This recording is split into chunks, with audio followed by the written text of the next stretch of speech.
Hello, hello. Today is Wednesday, which means we are live for our weekly class. So, hello and welcome to today's class. Is going to be pretty fun because I know there are a bunch of coaches in our group, okay? And the topic of the day is all about that exactly. So 10 things you should know about coaching clients. Some people in our group might not be coaches, but you might be thinking about adding some element of coaching to your core offering, which is something I do highly recommend. So today we're going to jam about coaching. Now, some of the stuff I'm going to talk about might be things you're expecting. And there's some other stuff that you might not be expecting also. So it just kind of depends on what your experience level is with coaching itself. So a little bit of background before I get into all this. I took my first paycheck as a coach when I was 15 years old. Okay. So when I was even younger, I used to help out my coaches with camps. I was a hockey player. So I used to help out my coaches with camps, and it was just sort of like a kid that was like a leader. But I was able to step into a better role after I proved myself sort of volunteering, and I got paid in the summertime to help out with coaching hockey camps, which was super cool. A lot of kids don't get the opportunity to actually make money in a coaching role. Now, of course, I knew nothing about it back then, and there's been a lot of evolution since. And so now, as I'm recording this, or as I'm live, I should say, I've coached youth hockey. I've coached strength training. I've coached personal training, fat loss, stuff like that. I've coached 7-figure entrepreneurs, 8-figure entrepreneurs. I've done executive coaching. I've done mindset coaching. I've done kind of, and I'm missing out on a lot of stuff. But the point of me telling you this is I've literally coached thousands and thousands of people in a one-on-one setting and one-to-many. Basically every age from 6 all the way to 73 years old. Okay. Now, if you're out there, you're over 73 and you need some coaching and you happen to be a good fit for what I do, I want to talk to you right now because right now I'm capped out at 73, which is kind of young. Okay. So anyway, I have seen it all, literally seen it all. So when I start getting into this discussion here, if you do have questions, just throw them in the chat and I'll look at my other screen when I wrap this up. But before I dive in, I know that I said it was going to be 10 things you should know. I think there's going to be more than 10, full disclosure here, because there's a lot. But like my normal live classes, I like to try to keep these things to under 30 minutes if possible. So these things are in no particular order. I bulleted them out a little bit, but it's you guys that are used to my live streams, you know that I kind of like to have sort of an idea of what I want to talk about. And then I like to just go because it's more natural and it flows better for me that way rather than trying to stick to a rigid thing. So yeah, I got some bullet points scribbled down. I'm going to touch on all of them, but there are certain topics that are going to lead me into stories and other rabbit holes and things like that. So I'm telling you all of this in the context of business. Okay. So if you are an expert and you are coaching clients for a living, or you're developing a coaching practice, or you're adding an element of coaching to your current offer, either way, however you're doing it, whether it's one-on-one or one-to-many, here are some things that you should know. Okay. Now everybody thinks I'm going to go into tactics and strategies, and I'm going to talk a little bit about that, but I want to get into the other thing I think most people think of when they see presentations like this is they think I'm just going to list qualities of a good coach. And that's actually one of the things I wanted to talk about before I get into all the things. Is it's not like a specific personality or a certain list of qualities that a coach has that makes them a good coach. The one thing that makes somebody a good coach is the ability to transfer what they have in their head into their clients. And let me get more specific on that, because there are three kind of disciplines and they get muddled in this business coaching world. There's coaching, there's mentoring, and then there's consulting. Okay. And everybody's going to have a slightly different twist on their definitions of what these things are. So I'm going to give you mine really quick so you understand what I'm talking about here. A coach, to me, after the experience that I have with the thousands of people, including professional athletes, including 7 and 8 figure entrepreneurs. Okay. Here's my definition. Coaching is the ability to extract performance out of somebody else. So if I'm coaching you, I'm going to get you to perform better, whether that's in some aspect of marketing or business or leadership or whatever. I'm going to get you to perform. Okay. Mentoring is, here is how I have done it. I'm going to show you the way that I did it, or more, even better than that is, here are the mistakes that I made and how I responded to them, so you don't have to make the same mistakes. Okay. That's mentoring. When you pair mentoring with coaching, it's highly powerful. So, hey, here is how I made my first 7 figures. Here is the mistakes that I made that I wouldn't make again. Now I'm going to get you to perform better than I did in that moment. Okay.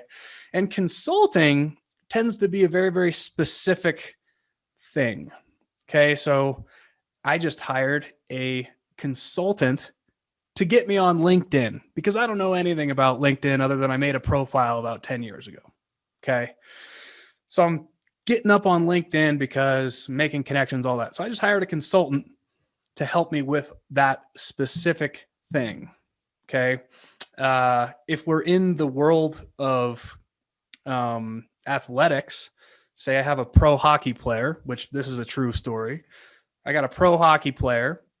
I'm training them in strength, but they have another problem that needs to be solved by a physio. The physio is kind of the consultant. And he actually, in that relationship, his hockey coach, the sport coach, was really his coach. And me as the strength coach was like a strength consultant, but we did kind of have mentoring and coaching all woven within. So just wanted to get the definitions out there before I start diving in. So, all right, here we go. Some 10 things that you should know, and more than 10 really. But, and like I said, no particular order right now. All right. Number 1 is choosing correctly. Now, what do I mean by choosing correctly? First of all, it's choosing the right client for you and not a mismatch. So when I do calls, the initial call, everybody thinks it's like a sales call. And frankly, if I know for a fact that I can help somebody, there's basically nothing that's going to stand in my way from signing them as a client. But the first initial call for me is really a two-way interview. The client really wants to know what I have to offer and all that kind of stuff. But what I do is I ask some pretty deep and pointed questions to see is this person a good fit for me? And why am I doing that? I have had a number of bad fits. I've had to fire clients. Nothing feels worse than having to fire a client because they don't always understand why it's happening. I had it happen about a little over, maybe about a year ago. I was going in a different direction, and this client that I had been coaching for a long period of time didn't understand that, right? And I had to fire her, and she took it personally, and it just wasn't in the realm of things that I wanted to be doing anymore as a coach. So it blew up, and maybe I could have handled it better, but anytime I've ever had to fire a client, it doesn't end particularly well, because they still want to be a client. They don't understand how much goes into this. So, picking the right clients for you, even if Man, we've all been there. Or if you're in a spot where you just need the money and you take on a client, you are going to regret that for the length of time. So whether you're doing a 6-week program or a 12-week or 6 months or a year, or whatever the length of your coaching engagement is, it's going to be way more trouble than it's worth taking on that client. It's better to just wait and find the right one. So in the ilk of choosing correctly, you got to pick the right amount of actual structure. And that comes down to who the client is. So with all of my clients, I actually do a lot of assessments, including a personality test. And I combine all these things to know who I'm dealing with so that I can best serve that person, right? Because if I know more about the person and their tendencies, their personality, what drives them, all this kind of stuff, then I can actually structure their program in a better way. And I don't have to shoot from the hip. So it's important to have the right amount of variety for somebody who needs variety. It's important to actually have maybe a little bit of chaos in the program for a person that kind of craves that. Some people like a very, very rigid by the book structure, and you got to give that to them as well. It goes without saying that whatever structure you choose, simple stuff like being on time to your appointments, it goes a really long way. We're still in the number one, which is choosing. So the difficulty of the program, right? If you don't have an ability to adapt your program difficulty, you're probably not ready for coaching. So if you got one program and you're taking people through it one-on-one or in a group, and it can't be dynamic at all, you're probably not God's gift to coaching. I hate to break this to you. You probably have an inability to see other angles or ways to deliver your program. It might be the exact same information, but the levels of difficulty might need to be catered to different levels of client. Now, if you don't want to take a lower level or a higher level of client, it comes into your choosing of that client at the right time. So if you're a hammer and all you see is nails, make sure you pick nails, not screws. Okay. All right. Here is a tip in this kind of program structure, program difficulty, all this kind of stuff.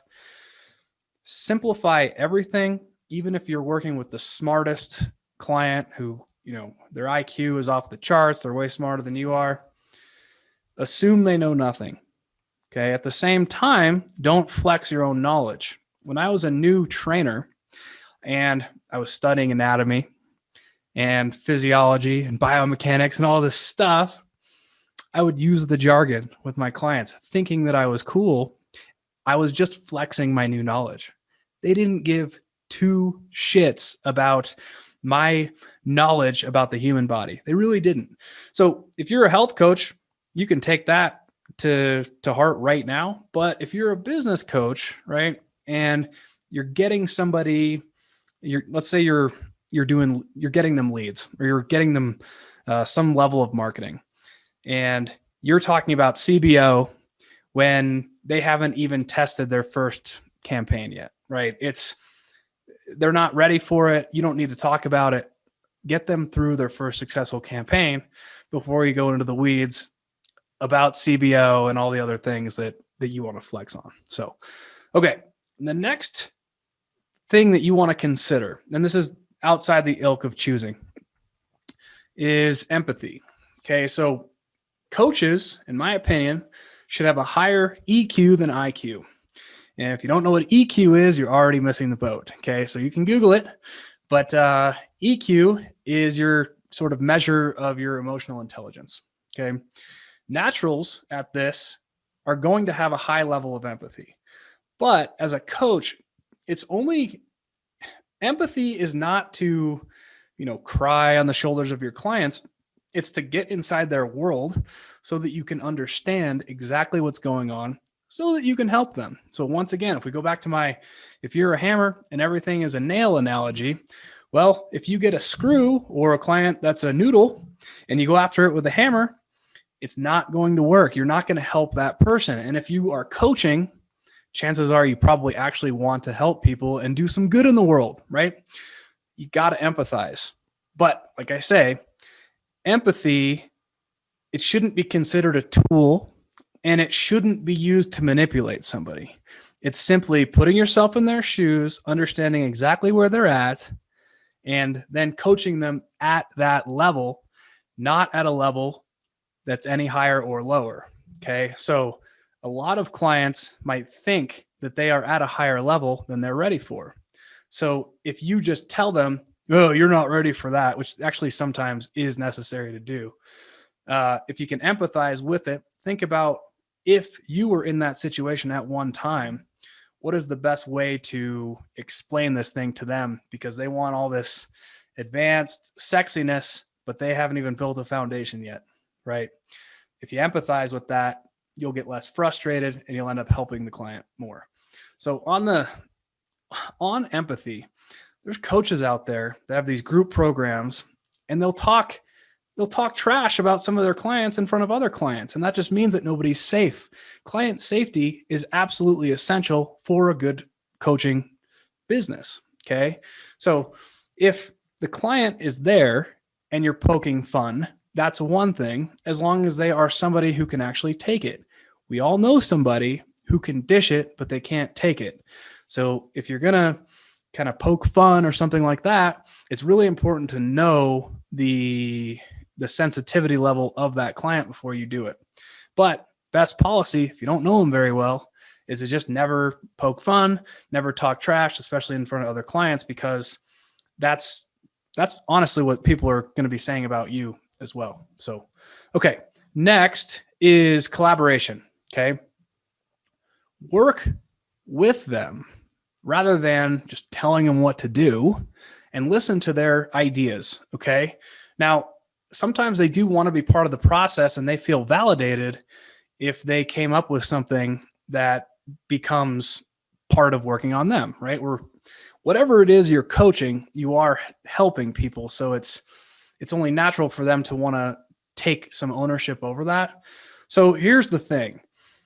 If you're pretty advanced, you can plant these seeds really, really early. And you can kind of engineer this to happen so that something that you say that's seemingly unrelated to whatever it is in their first session, they're going to be giving you ideas during session 6 or 7. That's completely fine, right? But that's a little bit more advanced. If you're not quite that advanced yet to actually plant the seeds for their ideas for them to have it, then just listen to them when they do come up with ideas, and don't resist if it happens to be not in alignment with your program. Sometimes clients have great ideas and it's worth a shift. Not always, especially more beginners. They always think they have great ideas, but they're wildly out of sequence, and they do need to be nicely put in their place sometimes. But always listen and attempt to collaborate. Don't just shut down. Okay, this goes into my next piece about asking the right questions. Okay, and everybody's going to think like this is goal setting. And goal setting is important, but it can change on the dime. You never know. If I'm working with a client and we're going to do 7 figures next month, and then he finds out he's got cancer, maybe we got to change that goal. So if you're not asking the right questions and you don't find that out, and you're pushing and asking why they're not doing the things that all the systems that you installed for them to get to 7 figures, it's not going to work, right? So ask the right questions. And asking the right questions isn't just with that kind of stuff. It's if they say something or they ask you what you think is maybe not the right question for the right time, or just sort of a dumb question to you, ask them where that came from, because then you can get to the root of it. And then you can actually help them. Amazing, right? Okay. Understand the different reasons that they actually come to you. You think it's just your coaching service by itself. Oh, you're going to get them leads. Yeah, you're going to teach them how to sell stuff. You're going to get them less fat. You're going to make them strong. You're going to do whatever it is you coach, mindset, whatever it is you're coaching. You think it's just for that. It's not. Okay. I've had clients that come in, they want to do their weekly call, just want to hang out. They're paying me thousands of dollars. They just want to catch up, hang out. Totally fine. Some clients just want accountability. They already know basically what they're doing, or they think they do, right? They just want somebody to keep them accountable. Some clients come in for the service that you offer, but then they understand that your brain, having access to your brain, is actually more important than that. So they just want to bounce ideas off of you as this independent third party. And that's totally fine. So back to understanding the reasons they come to you. If you're forcing something down their throat, but they want something different, they just want somebody to hang out with, why are you forcing it down their throat? Just hang out with them. That's okay, right? Now, you do want to get them some results so that when it's measurable, you've actually done something, tangible for them. But at the same time, you can fulfill that need that they actually came into you for. Okay. So with all that, helping them doesn't always mean holding their hand or telling them exactly what to do step by step. Okay. A lot of people come in for high level coaching programs. They might pay $15K, $100K, and they expect somebody to hold their hand or do all the work for them. Sometimes those clients actually need to find answers on their own. So it's your job to lead them there. Now, I'm not saying you just say, we're going to skip calls for 6 weeks, talk to you on the other side of it. You just figure it out. It's not that, but it's leading them to find the right answers. A lot of times the answers are already within their brains, but they haven't done the deep work to find them. Yes, I'm talking about a lot of mindset stuff, or it doesn't have to be mindset. It could be some kind of pivot in the business.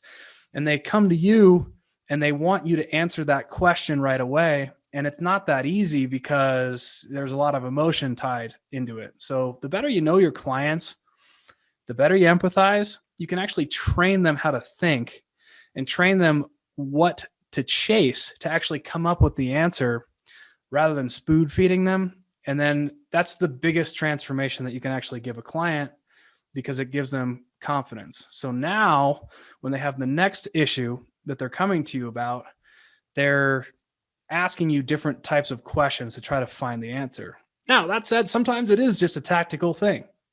Oh, you forgot to target this audience in your Facebook ad. Ah, crap. Okay, that's easy.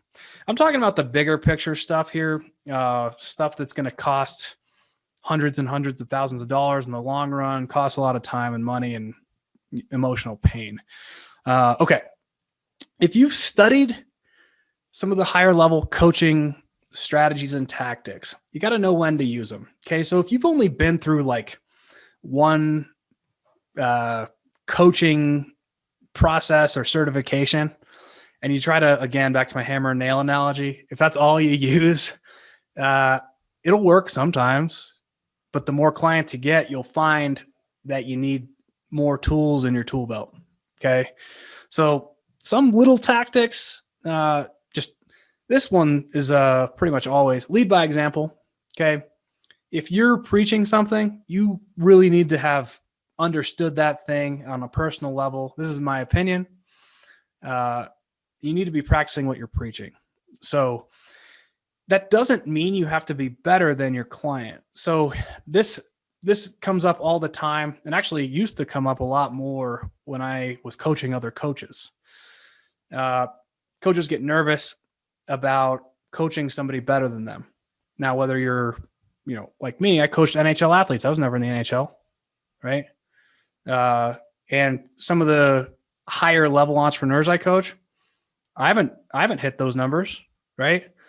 But I've gotten a taste of it, right? I've gotten close enough to mess it up, and I know exactly what it takes. So I am coming from a place of expertise, and a lot of times the best coaches. So I'm going to use a hockey analogy really quick. The best hockey coaches are 6th and 7th defensemen and 3rd goalies. What does that mean? They don't get that much play time, but they're there. They're on the bench. They're in the environment. They're seeing things at a different level because they're not in the game. Okay. That's been me.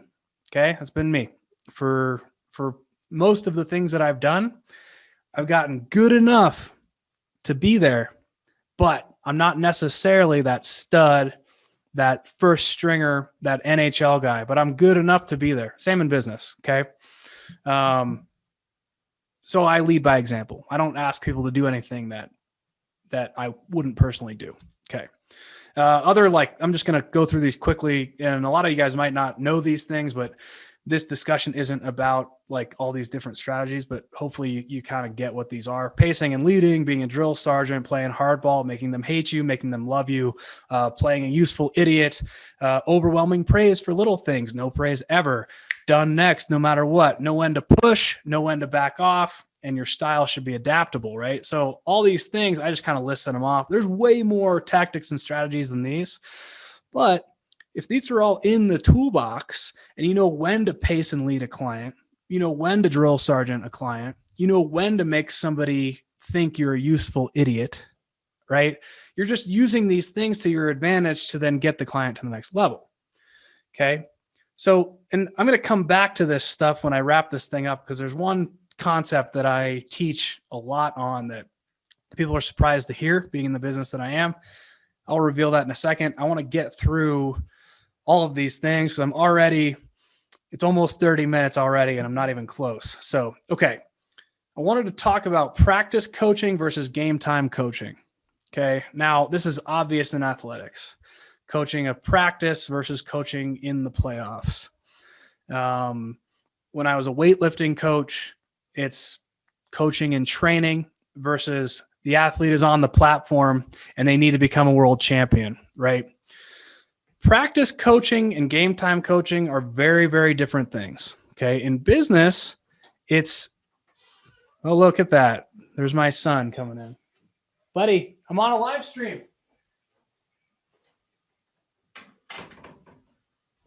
That was my son, Jackson. He's 2 and he likes to come in during these things. So hopefully he didn't bug you too much, but okay. Where was I? Practicing games. Okay. In business coaching, let me talk about some of the top things.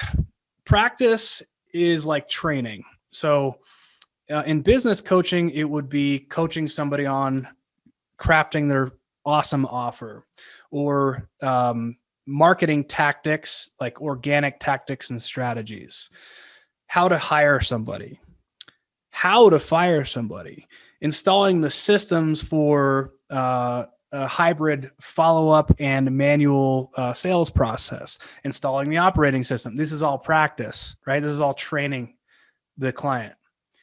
Game time coaching in business is firing high-level staff members, gigantic rate increases, rollouts of that nature, doubling in size. Anything that affects a lot of people, it's very, very difficult on the entrepreneur. And they need a little bit of game time coaching because, especially with a big rate increase, if you got clients on subscription and you roll out a rate increase, you're going to get pushback. And if you lay down on that pushback, if you don't stick to the reasons that you did that rate increase, your clients are going to eat you alive. So game time coaching in that instance is really rallying behind the entrepreneur and making sure that they say the right things and they do the right things in this moment so that their business doesn't completely crumble. You can probably think of a lot more game time coaching examples in business, but know that there's a much different role. I've been coaching so long that I love game time coaching, but man, is it stressful, right? Like I say, I've coached some national champions, world champions in performance and, in business. Now, some of the examples I just gave to you, also increasing space size. These are things that need to be coached game time because they are so very stressful for the entrepreneur. Okay. Here's that thing I wanted to drop. Well, actually, I'm not going to get there yet. Almost. Knowing your client. This is like number 9, 11, whatever number we're on. Knowing your client so well that you're always 5 steps ahead. Okay. Now, if we go back, and I think I alluded to planting seeds, that's sort of in this ilk, but it's more that you have excellent follow through. Okay. You said you were going to do one thing. You're coaching them one-on-one or in a group. The client is coming along in your process, no matter how long that process might be. So in one of my offers, it's a 10-week offer, right?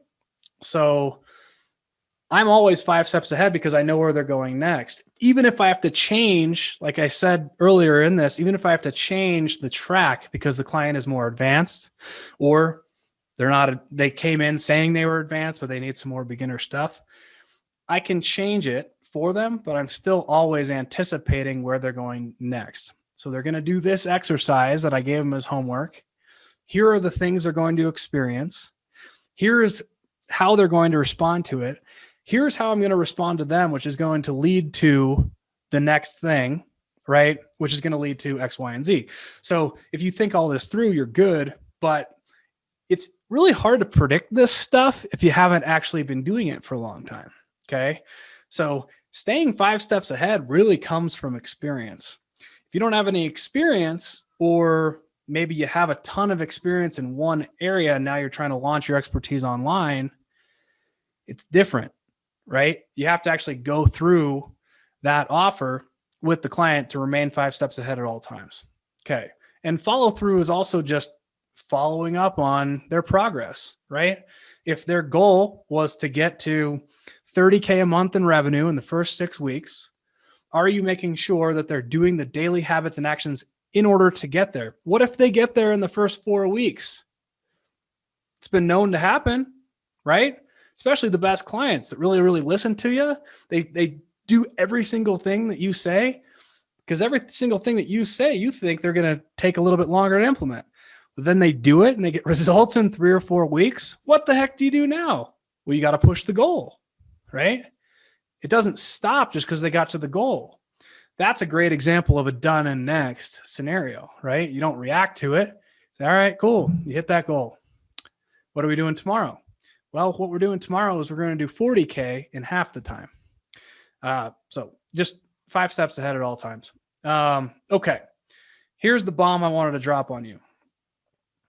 Drum roll, please. Our ultimate goal, this is something that I used to always tell all of my coaches that I was managing, and I would get some weird looks about it. Okay. It's something that I've talked publicly on different live streams. I've done live seminars with this exact topic with other coaches. And the ultimate goal of us being coaches is to get our clients to not need us anymore. Okay. And a lot of people think, well, this is our business. Don't we want to keep the clients as long as possible? There's an element to that. I almost did a live stream today on exactly that, which is increasing the lifetime value of the client. But I did not, because I wanted to talk about coaching today. Of course, we want to increase the lifetime value of the client, but not if we've already done our job. Okay. Most people that come to us as coaches, they're not very far along in these stages, right? So if I get an entrepreneur that's coming in, and they're doing $500,000 a year, they want to get to 7 figures. And it's like, when I look under the hood, it's like a couple of little tweaks and we can actually get there pretty quickly.